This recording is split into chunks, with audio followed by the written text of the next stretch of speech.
कभी कभी मुझे काम दिया जाता है, सेंटर से कुछ काम देते हैं कि आप मिठुंदा ये करो वो करो, तब मैं उसमें इन्वॉल्व होता हूँ, फिर मैं कुछ बोलता हूँ, फिर उसी तरह काम करने की कोशिश करता हूँ। गलत बात है ना सर। मैंने एक आदमी के लिए कहा है और उसमें मैं स्टैंड बाई करता हूँ, क्योंकि ये आदमी हिंदू मुसलमान की राइट कराएगा। हम नहीं चाहते कि बंगाल में हिंदू मुसलमान के राइट हो, लेकिन अगर गलत बोलूं तो माफी मांगने में क्या जाता है, बोल दूंगा, 1 मिनट में बोल दूंगा अच्छा हम सॉरी। ये राजनीति से प्रेरित मामला है सर, लगता तो ऐसा ही है, लेकिन फिर भी आपने पूछा है, मैंने आपको जवाब दिया। लेकिन कहीं अगर आपको लगे उस स्पीच में मैंने गलत बोला है, प्लीज वापस आइएगा, मैं उसका जवाब दूंगा। कोई जो इन्होंने कहा कि मतलब नहीं, ये तो सरकार टू सरकार चल रहा है, उसमें एक आदमी ने ऐसा गलत बात किया जिसमें राइट्स होगा, और हम नहीं चाहते कि बंगाल में राइट्स हो। मैं एक सिंगल पॉलिसी में बिलीव नहीं करता। मैं चाहता हूं कि समूह जो बीजेपी का हमारा जो एजेंडा है उसी को फॉलो करने की, और मैं कॉन्फिडेंटली बोल सकता हूं कि बीजेपी अगर आएगा तो झारखंड बहुत जल्दी और प्रगति की ओर आगे जाएगा। देश को दुश्मनों द्वारा आपको वीडियो जारी करके जान से मारने की धमकी देकर माफी मांगे, माफी मांगेंगे क्या? पहले ये बताइए कि मैं किससे माफी मांगूं और क्यों मांगूं, आप बोलिए। उन्होंने आपको धमकी दिया है कि नहीं, आप बताइए कि मैं किससे माफी मांगूं और क्यों मांगूं, ये मुझे पहले ये बताइए। तो क्या संदेश देना चाहेंगे?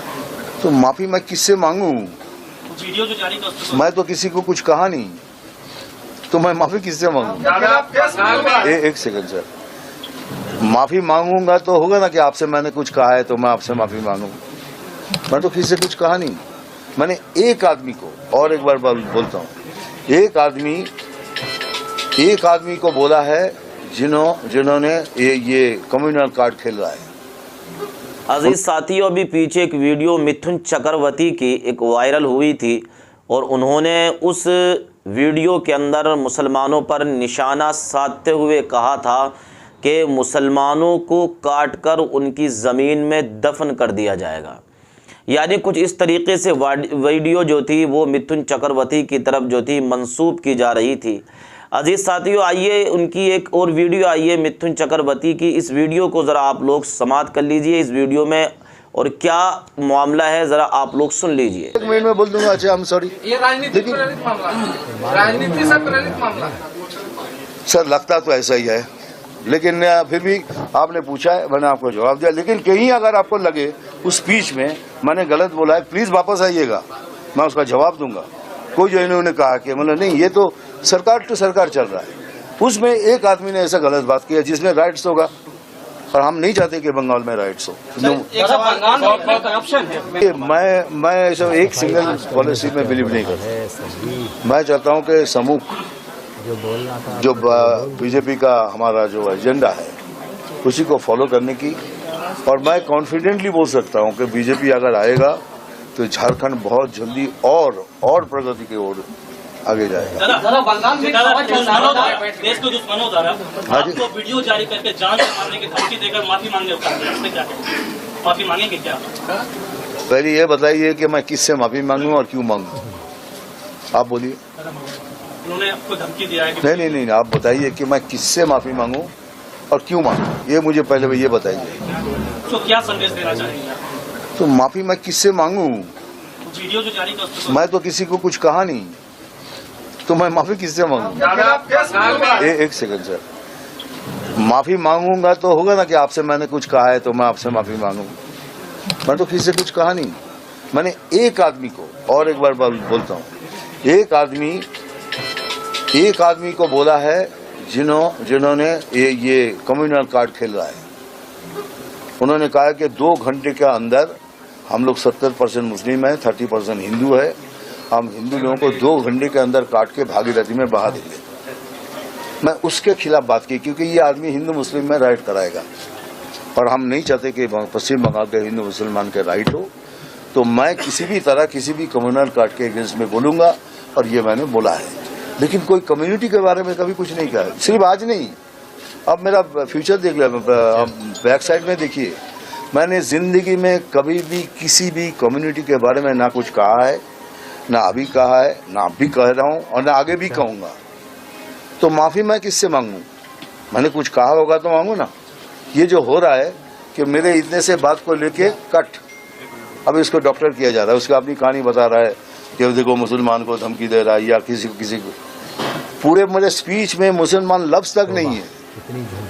अगर आप लोगों ने नहीं देखा है किसी ने तो देख लीजिए। आपने कहा था 1 स्टेप काटोगे तो 4 स्टेप काटेंगे। हाँ सर, 4 स्टेप काटेंगे। ये किसको कहा है? मैंने सरकार को। सरकार को जो बयान जो दिया नहीं, आप अच्छी तरह से सुनिए। हमने कहा है कि जो सरकार जो अभी कुछ दिन पहले और एक बीजेपी के लड़के को मार दिया, ये सरकार को कहा है। सरकार से पब्लिक स्पीच तो सरकार से हो रही है, ये बात एक अलग से है। कुछ भी करेंगे, नहीं गलत बात है। माने 26 ये मसनद हमारा होगा। कुछ भी करेंगे, कुछ भी। मैं होम मिनिस्टर साहब के सामने बोल रहा हूँ, कुछ भी के अंदर बहुत सारे मतलब छुपा हुआ है। हाँ जी, बिल्कुल बात सही है, बहुत सारे मतलब छुपे हैं। देखिए, हमारे यहाँ एक लीडर बोलता है कि हम 70% मुस्लिम है, 30% हिंदू, हम इनको काट के भागीरथी में बहा देंगे। लफ्ज आया कि नहीं आया? हमने सोचा चीफ मिनिस्टर कुछ तो बोलेगा, कैसी बात मत करो, किसी ने कुछ नहीं कहा। लेकिन हम चीफ मिनिस्टर नहीं है। हाँ जी, लेकिन हम तो बोलेंगे। आप बन भी नहीं सकते। तुम काट के भागीरथी में फेंक दोगे, लेकिन एक दिन आएगा जब हम तुमको काट के भागीरथी में नहीं, तो भागीरथी हमारी माँ है, पुण्य माँ है, तुमको तुम्हारी जमीन के अंदर तुमको फेंकेंगे उधर। अच्छा, बताइए अमित शाह जी। इसीलिए बार बार कह रहा हूं, हम कुछ भी करेंगे, कुछ भी। हमको वो कार्यकर्ता चाहिए जो सामने आके लड़ेंगे। हमको वो कार्यकर्ता चाहिए जो सीना तान के बोलेंगे, मार साला, देखता हूं तेरे में कितनी गोली है। अच्छा जी। लेकिन साथ साथ ये भी बोल रहा हूं, हमको वो कार्यकर्ता नहीं है जो पैसा लेके काम कर रहा है। अच्छा, आपसे हम हाथ जोड़ के विनती करते हैं, आप तीनों मुंह जुड़ जाइए, बीजेपी छोड़ दीजिए। पैसा लेके बीजेपी में मत बनिए, पैसा लेके बीजेपी मत बनिए, हमको नहीं चाहिए। लेकिन आज मैं बहुत बड़ी बात बोल के जा रहा हूं आपके सामने। अच्छा, कि भाई लोग सुन लो, अगर आप हमारे झाड़ का एक फल तोड़ोगे तो हम आपके झाड़ का 4 फल तोड़ देंगे। अच्छा, यही बात है, यही सच्चाई है। नहीं तो हम कभी जीत नहीं पाएंगे। ये हमको मारेंगे, हमारे भारतीय हिंदू वोटर्स को वोट नहीं करने देंगे और उसी तरह वो जीतेंगे। अगर वो हमारे हिंदू वोटर्स को वोट नहीं दे सकते हैं, नहीं देने देते, तो अगले साल हम भी तैयारी करेंगे कि आपके वो वोटर्स भी वोट नहीं दे पाएंगे। अच्छा, ये मिथुन चक्रवर्ती बोल रहा है। मिथुन चक्रवर्ती अभिनेता नहीं, वो 60। अजीज साथियों, तो वीडियो आप लोगों ने सुनी। इस वीडियो के अंदर उन्होंने किस तरीके से बातचीत की, सारे मामलात आप लोगों ने सुने। जी हाँ, हम कहने यही चाहते हैं कि हमारे मुल्क की तहजीब है आपस में इत्तेफाक और इत्तेहाद और मोहब्बत के साथ रहना। हमारा मुल्क ये नहीं कि तोड़ा जाए, बल्कि हमारा मुल्क हिंदू, मुसलमान, सिख, ईसाई से मिलकर जुड़ता है। तो हम आपस में मोहब्बत बांटने की, भाईचारा बांटने की और मोहब्बत कायम करने की बातें पेश करें, इसलिए कि आपको सारे लोग पसंद करते हैं, आपकी वीडियोस लोग देखते हैं। आप जब मूवी रिलीज़ करते हैं, ये नहीं कहते कि सिर्फ हिंदू देखें, मुसलमान नहीं देखें, हर तबके का इंसान आपकी वीडियोस देखता है। बहरहाल, तो कहने का मतलब ये, चाहे वो किसी भी फ़िरक़े से, किसी भी तबके से ताल्लुक़ रखने वाला हो, उसको चाहिए कि जोड़ने की बात करे, तोड़ने की बात ना करे। अजीज़ साथियों, तो बहरहाल ये छोटी सी वीडियो आपके सामने पेश की, तो इस वीडियो को जो है लाइक कीजिए। अस्सलामु अलैकुम रहमतुल्लाहि व बरकातहू।